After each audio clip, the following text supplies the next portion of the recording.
is I see the birth certificate, okay, and what it is commercially.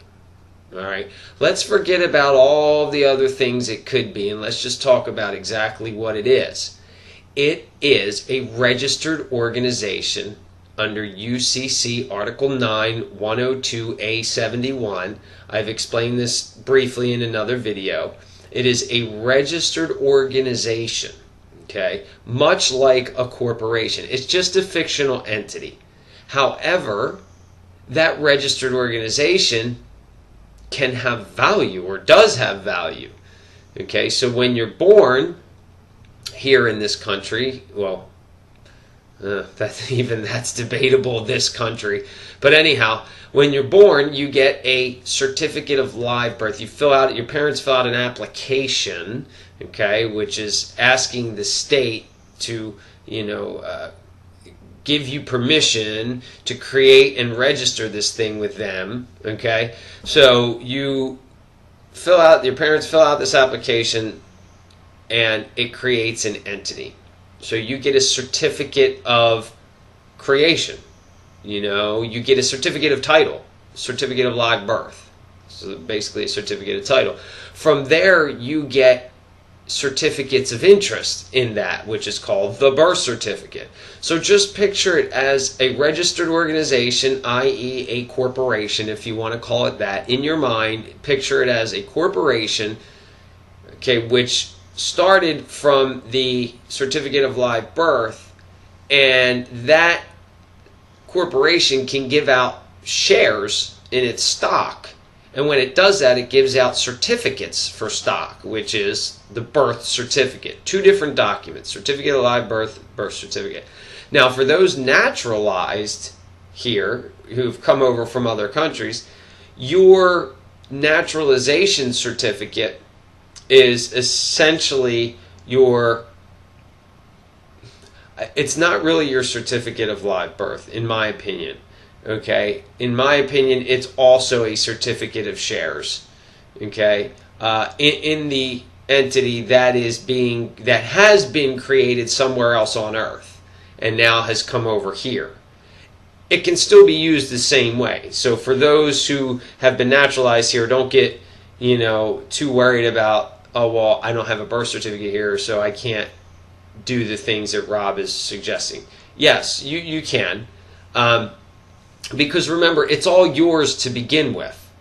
And that's the next part of this. So you have this registered organization. It's yours. Okay? It was your parents were in charge, because your parents are executors of your estate. All right? When a man and a woman merge, their estates merge, and the executor is the man. Okay, so he's now the executor of the woman's estate. And we can get into the details of that as they play out on the actual certificate of live birth and things like that, but it's really unnecessary for right now. So they've created another estate for you, okay? They've created this corporation for you. Great, mom and dad gave me the family business, right? All well and good. Then it's left with the state. Okay, so they hand it over to the state. This is called a bailment agreement. It's not a trust. Okay, and if you look in your trust books, that teach trust, you will see a bailment is not a trust.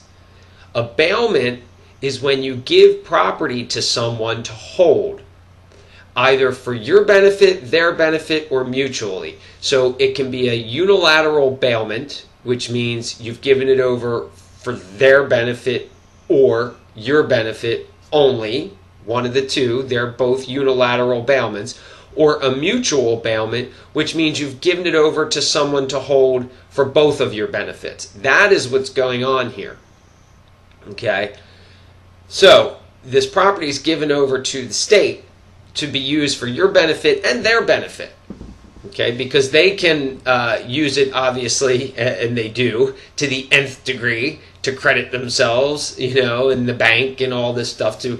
But they're using it to pay the bank, right? Because the bank owns the government. So they're using it to pay the bank. and you're using it by going out and using it to get loans and a job and all that stuff. So technically, yeah, there's some mutual benefit there. Okay, so it's a mutual bailment. So they hold on to this piece of property. If you don't return to change the status of, number one, your being, your person, who you are, either a U.S. citizen or an American. I'm not even going to say American citizen because I don't believe in citizenship, but you're either an American or a U.S. citizen. They're two very distinct citizenships, and you can watch that in my other video. Okay? You correct the status and you correct the claim. Well, you don't correct, but you clarify the claim of this property, that it is in fact yours, and you get them to clarify it. All right, and I'll explain to you how to do that in another video. So you get them to clarify it. All right, and then from there you rearrange the bailment agreement. Okay, you don't even rearrange it. What you do is you terminate the original bailment agreement. And if you look at the law of bailment, it's very simple. All you do is send a notice that terminates a bailment agreement.